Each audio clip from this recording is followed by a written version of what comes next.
For my drugstore concealer, I have three favorites. This is the L'Oreal Infallible. This is a dupe for the Tarte Shape Tape Concealer.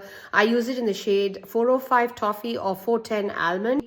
My all-time favorite is the Maybelline Age Rewind Eraser Concealer. I use this in the shade 144 or Caramel.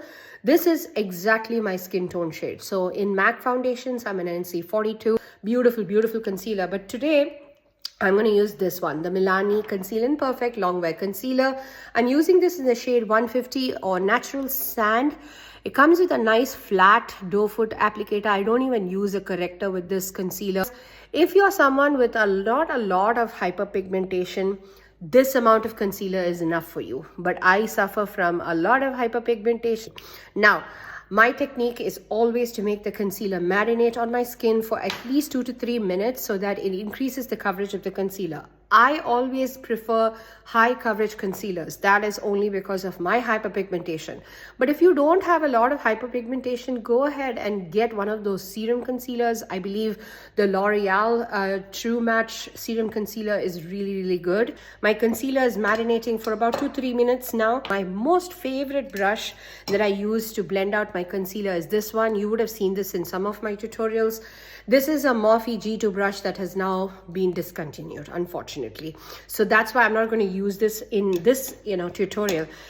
You can use flat brushes like this to blend out the concealer. Today, however, I'm going to use a brush that I purchased recently. This is, as you can see, this is also from Real Techniques. You can see that it has a cat's paw shape. So as you can see, this also has a flat side to it. I'm going to just go ahead and press the concealer. This is my preferred technique of blending the concealer. As you can see, this brush is relatively, again, not swiping, pressing, dabbing the concealer. Dabbing motions is what I use for my concealer, maximizes coverage. You're just pasting the concealer on the under eyes.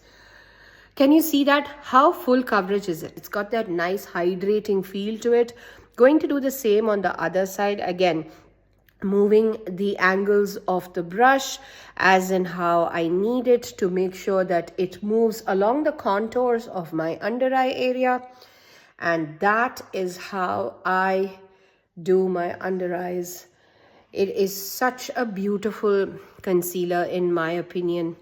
And one of my most favorite concealers of all time in the drugstore. I don't know why it took me so long to get onto this. Maybe I thought there wasn't a shade for me, but this is such a beautiful neutral shade, which is perfect for brown skin tones, aka Indian skin tones.